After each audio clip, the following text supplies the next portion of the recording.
Ang kwento ay nagsisimula sa isang umaga, na kung saan may mga miner na naghukay sa isang minahan nang biglang tumama ang isang malakas na lindol sa lugar, at agad na tumakbo ang lahat dahil sa delikado ito.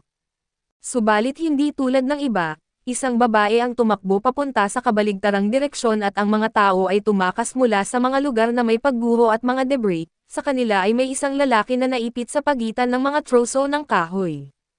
Dahil dito ay nahulog niya ang kanyang supot ng pera at sinamantala ito ng isang manggagawa at sinubukan itong nakawin, ngunit pinigilan siya ng lalaki sa pamamagitan ng paghawak sa kanyang kamay at nang makita na lumalaban ito, ngumiti ang magnanakaw at kumuha ng sandata at malapit ng patayin ang kawawang lalaki. Ngunit sa sandaling iyon, dumating ang babae at niligtas ang lalaki sa pamamagitan ng tuluyang pagsunog sa magnanakaw. Ang lalaking nanatili sa lupa ay sumigaw sa takot na isa siyang mangkukulam at sobrang walang utang na loob. Sa biglaang pagbabago ng eksena ang babae ay malapit ng hatulan ng bitay. Ang mga tao sa bayan ay nanunood ng may matinding interes at may ilan na nagbato sa kanya at hinihiling ang kanyang kamatayan. Ang lahat ng ito ay pinapanood ng ilang maharlika.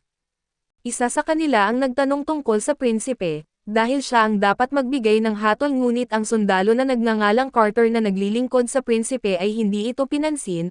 Ngayon ay lilipat tayo sa loob ng isang bahay at dito natin makikilala si Barob at ito ang lingkod ng prinsipe. Nakita niya si Tyr na isang katulong nakakalabas lang mula sa silid ng prinsipe. Tinanong siya ni Barob at sumagot ito na natutulog pa rin ang prinsipe at sa kabila nito, kumatok si Barob sa pinto at pumasok sa silid kung saan nakita niya ang isang eksena na agad nagpapahiwatig kung ano ang nangyari. Lumapit si Barob sa prinsipe upang subukang gisingin ito, biglang nagising ang prinsipe na siya rin ang ating bida na tila nalilito at tinanong niya kung nasaan siya. Ipinaalam ni Barob na kailangan niyang ipapatay ang isang mangkukulam at hinihintay ng buong bayan ang kanyang hatol. Naging nakakatawa ito para sa prinsipe at naisip pa niyang baka panaginip lamang ito at sa pagtatangkang maalala, tinanong niya kung ang pangalan nito ay Barob at kinumpirma ito ng matanda at napansin ng prinsipe na tinitingnan siya ng matanda ng may pagdududa, kaya nagpa siyang mag-observe muna bago kumilos. Habang paalis na sila ay huminto ang prinsipe at lumingon at nakita niya ang baso na nahulog sa sahig, bagay na ikinagulat niya at samantala sa gitna ng bayan ay sabik na hinihintay ng mga tao ang pagdating ng prinsipe. Sa sandaling iyon ay bumukas ang pinto at lumabas ang ating bida kasama si Barob. Nang makita siya ay nagpakita ng pagkainis ang maharlikang nakita kanina, subalit nagpalakpakan agad sa kanya ang mga mamamayan. Kasama sa mga ito si Tyr na nanatiling nakatitig sa kanya, samantala ang ating bida ay nakatingin sa mangkukulam sa lugar. Ngunit dahil sa tingin niya ay nakakatawa ang sitwasyon at nagpapanggap siyang inaantok at ipinagpaliban ang hatol hanggang sa susunod na abiso. Sinubukan siyang pigilan ni Carter at Barob, binabalaan na kung pababayaan niyang mabuhay ang mangkukulam ay maaaring mas maraming mangkukulam ang dumating subalit para sa ating bida, mas mabuti ito dahil maaari nilang tapusin ang lahat ng sabay-sabay. Wala nang ibang sinabi ay umalis siya sa lugar at iniwan na naguguluhan ang mga tao at maharlika. Sa pagbabago ng eksena ang bida ay nasa kanyang karwahe papunta sa kanyang tirahan at habang nakasilip sa bintana, napansin niyang tinitingnan siya ng mga tao nang walang pakialam. Matapos ang maikling biyahe ay nakarating sila sa kanyang tirahan, pumasok ang bida sa kanyang silid at sa wakas ay nakahinga ng maluwag at matapos makita ang lahat ng ito, napagpasyahan niya na siya ay nasa ibang mundo at nasa katawan ng isang prinsipe na hindi pinagkakatiwalaan ng kahit sino. May maliit na teritoryo at isang lipunang hindi sibilisado na isang madilim at mangmang na panahon. Sa pader ng kanyang silid ay may nakita siyang larawan na may iba't ibang pangalan, may isang pangalan na nakakuha ng kanyang pansin kaya tumayo siya sa harap ng salamin at nang maunawaan na siya ay nag-reincarnate, naisip niyang kailangan niyang mag-adjust at gampanan ang papel ni Roland Wimbledon. Sa sumunod na eksena, makikita siyang mabilis na kinakain ang pagkain na inihain sa kanya at pagkatapos, dumating si Barob at tinanong kung tinawag siya at sumagot ang bida ng oo at inanyayahan siyang umupo. Habang nakikita siyang kumakain, sinabi ni Barob na nakatanggap sila ng ulat tungkol sa bakas ng isang mangkukulam sa kanlurang kagubatan at may natagpuan silang barya sa lugar. Ipinakita ito ng matanda at inilarawan bilang simbolo ng samahan ng mga mangkukulam. Tinanong ni Roland kung ano iyon at ipinaliwanag ni Barob na ito ay isang organisasyon ng mga mangkukulam na nagtitipon upang hanapin ang banal na bundok, dahil ayon sa tsismis na kapag narating ito ay makakamit ang walang hanggang kapayapaan, ito ang pangakong ginagamit ng samahan upang hikayatin ang mga babae na maging mangkukulam.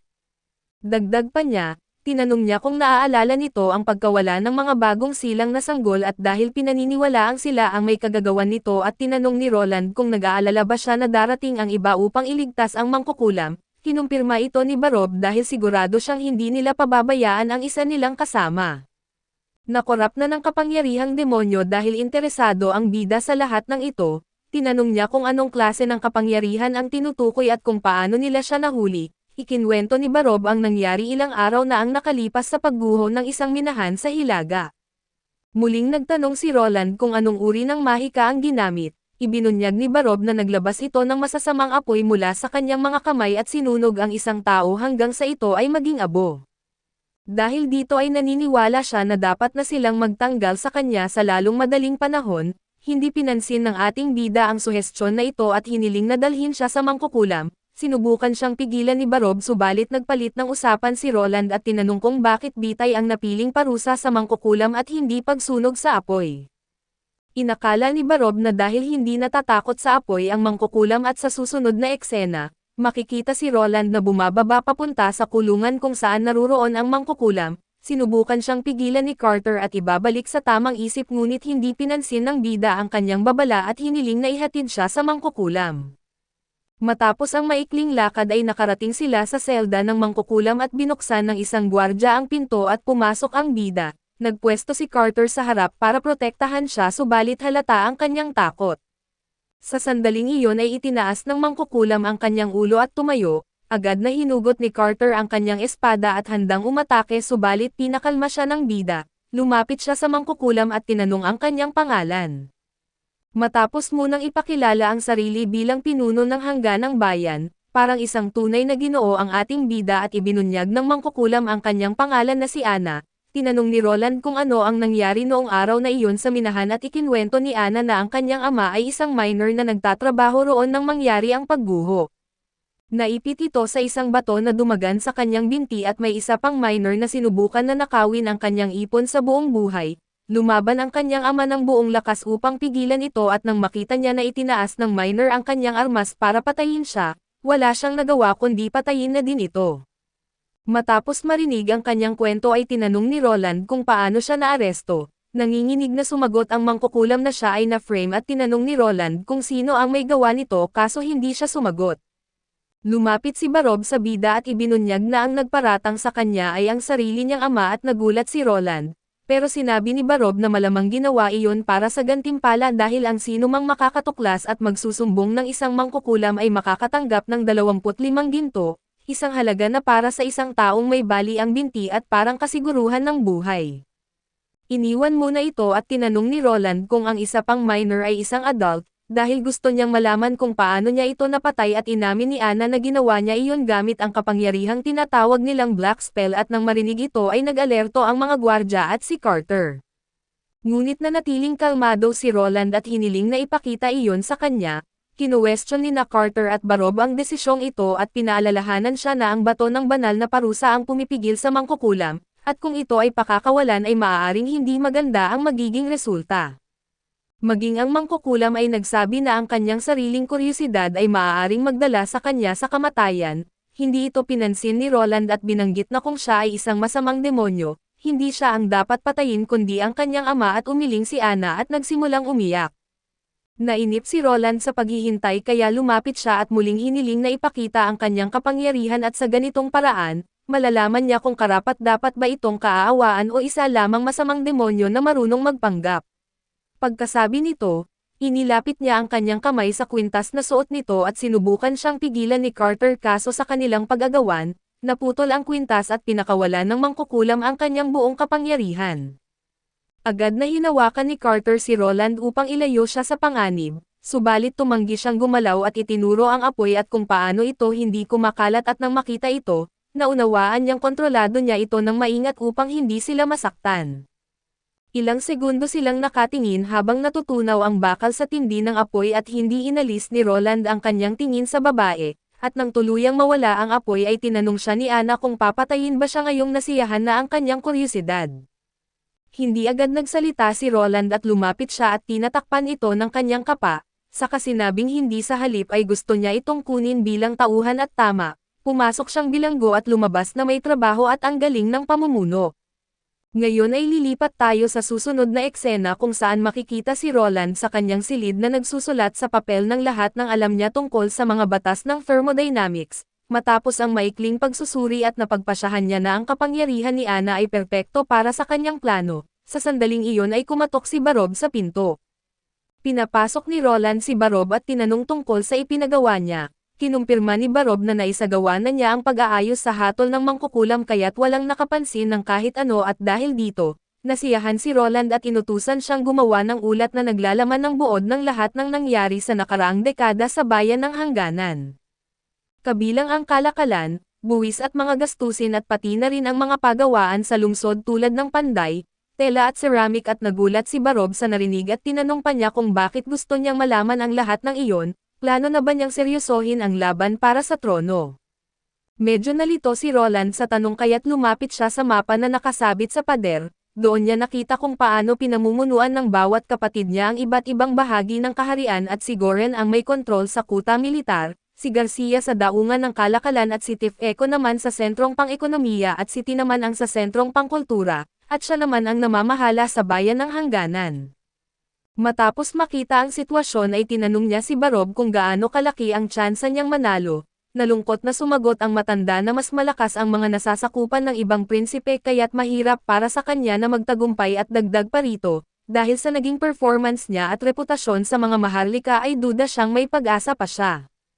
Sumang-ayon si Roland subalit sinabi niyang kaya nga mag-iisip siya ng ibang paraan para mapapabilib ang kanyang ama.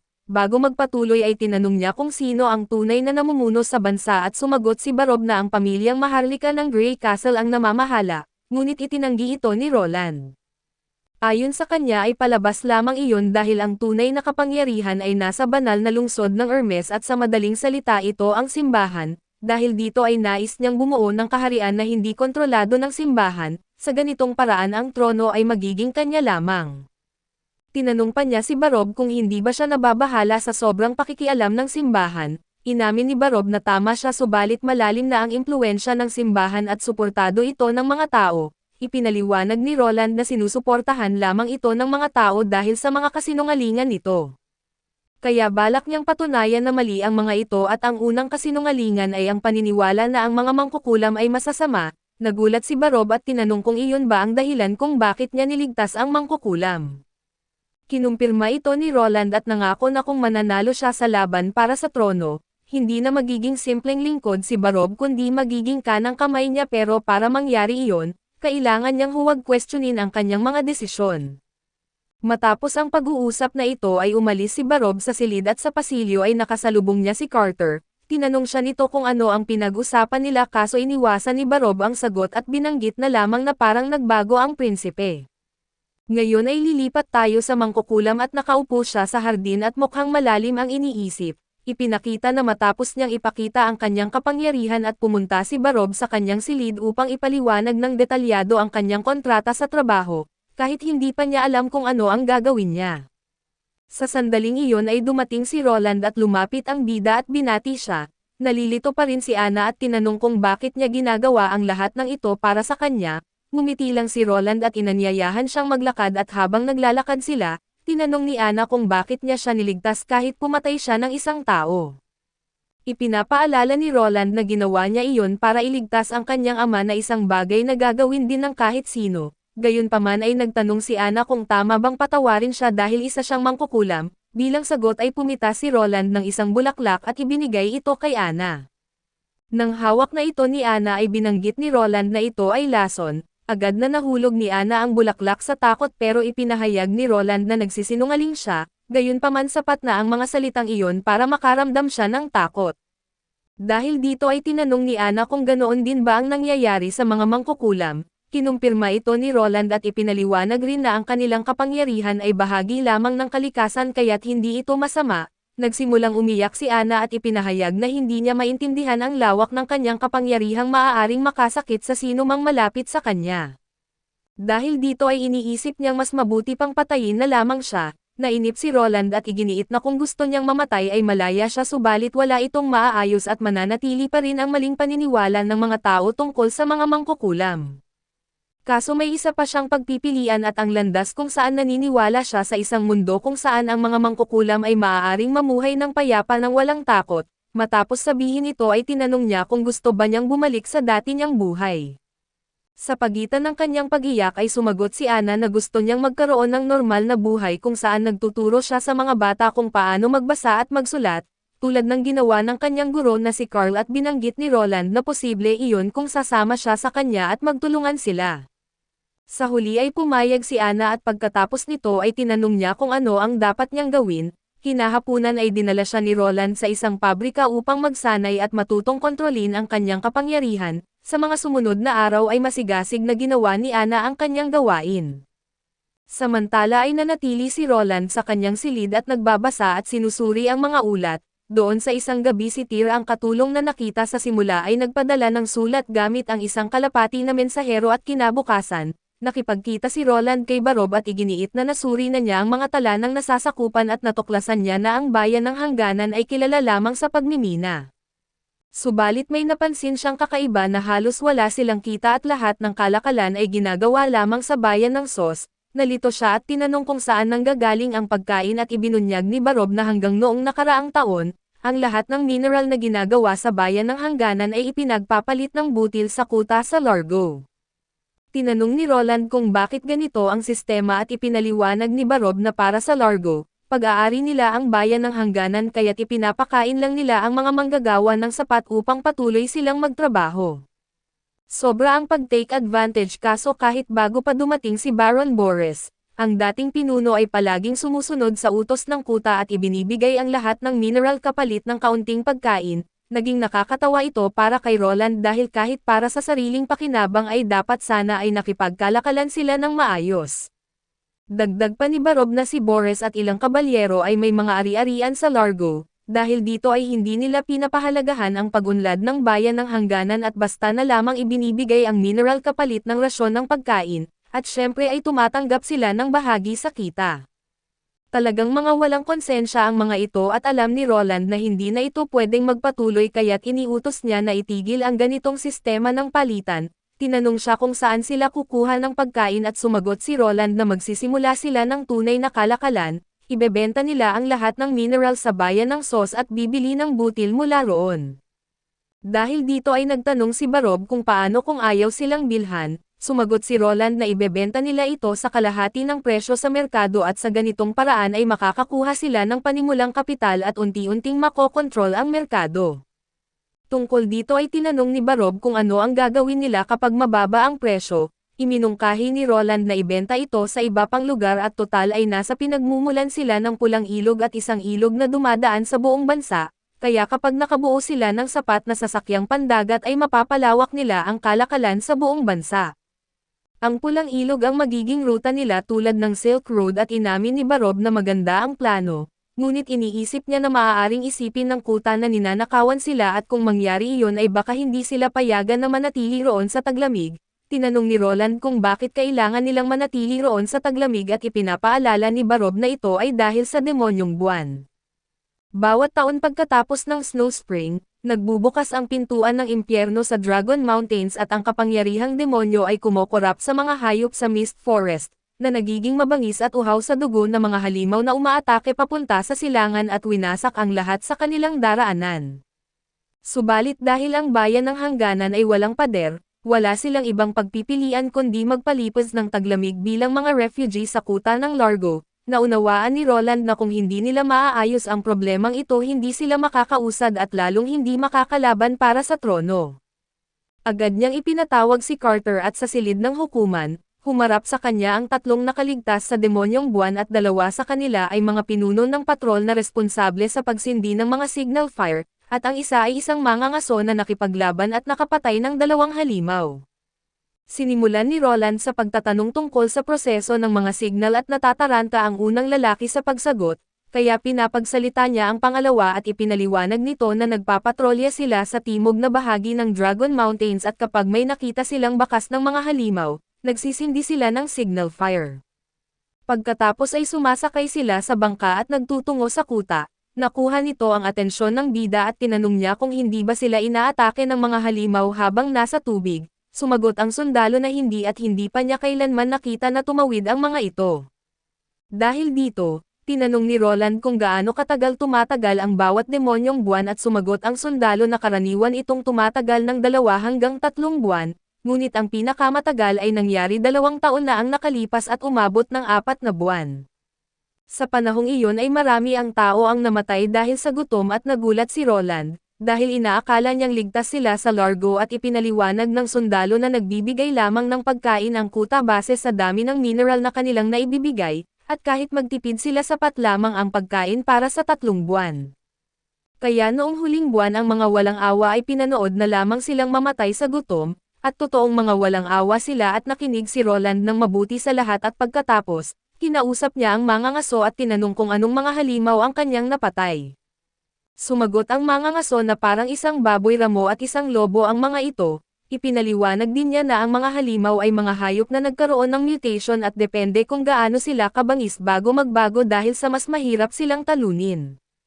Ngunit nilinaw niya na hindi pa iyon ang pinaka-nakakatakot, dahil may tinatawag na mga hybrid na mga halimaw na kasing lakas ng leon at may pakpak ng agila at may pangamoy na kayang mahanap ka kahit nagtatago ka, ipinagpalagay ni Roland na kakaunti lang ang ganitong uri. Kinumpirma ito ng mangangaso at sinabing humigit kumulang 3 lang ang lumalabas sa bawat demonyong buwan, ngunit nilinaw niya na ang mga halimaw na iyon ay kaya lamang lumipad sa mababang taas, kung hindi kahit ang mga pader ay hindi makahadlang sa kanila.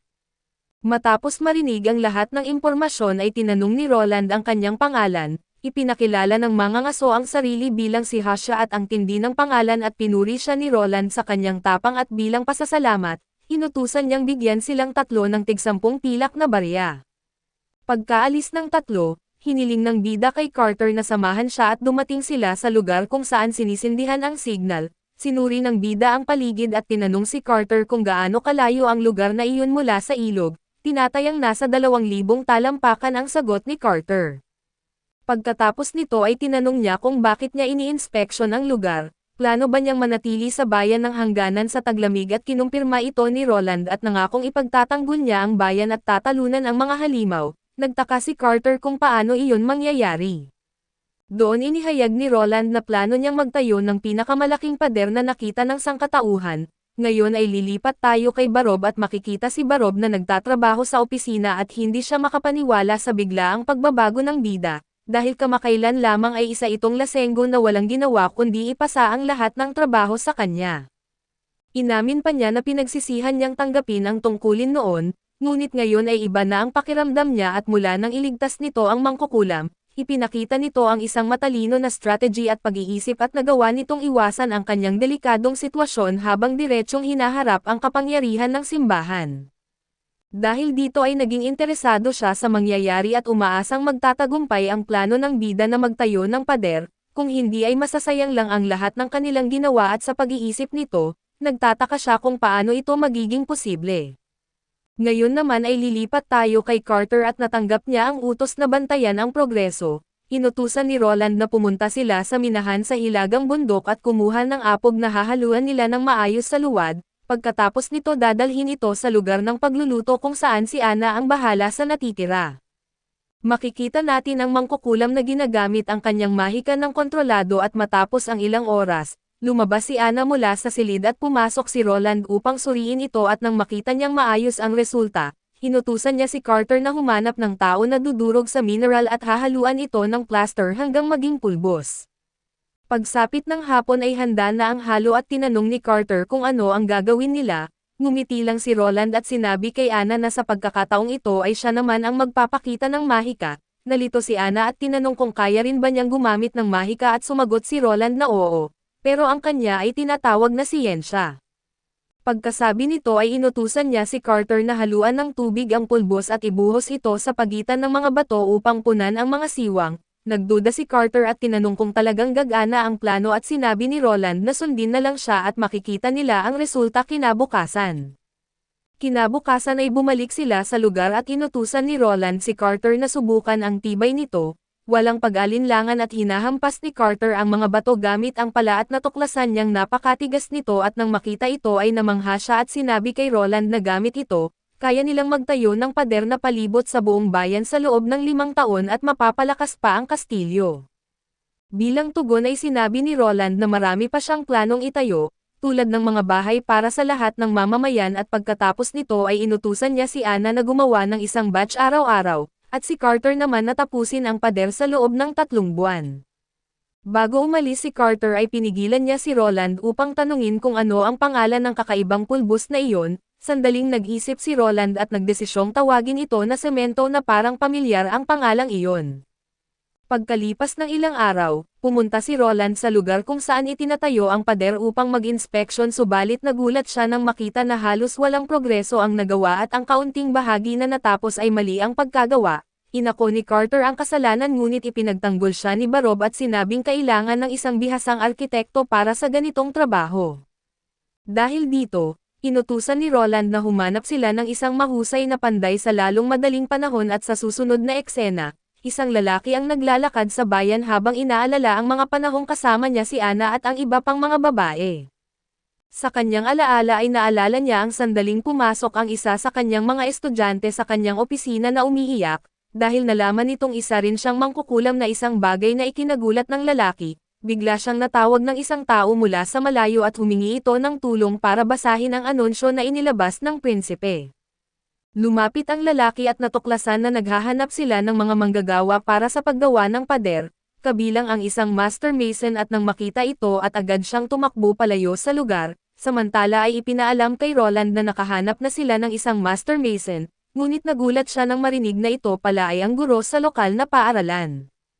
Hindi ito pinansin ng ating bida at iniutos na dalhin siya sa kanyang harapan, kaya nagkaharap sila at ipinakilala ng lalaki ang sarili bilang si Carl Vand at sinabi na siya ang nagpanatili ng mga dike ng Grey Castle, nagdisenyo at nagtayo ng mga palasyo at nagayos ng mga pampublikong gusali. Nang marinig ito ay sinabi ni Barob na ang mga proyekto sa Grey Castle ay hawak ng samahan ng mga Mason, kaya tinanong niya kung miyembro ba siya nito at kinumpirma ito ni Carl at naalala ni Roland na habang ginagawa ang teatro ng kastilyo at nagkaroon ng pagguho, kaya ang buong samahan ay idineklarang may sala at pinatay ang lahat. Subalit sinabi ni Carl na kalahati lamang iyon ng katotohanan at ayon sa kanya, tumanggap ng suhol ang administrador at inutusan silang palitan ang uri ng bato na siyang naging sanhi ng aksidente. Maraming beses nilang binalaan na may panganib ang paggamit ng batong iyon ngunit walang nakinig sa kanila.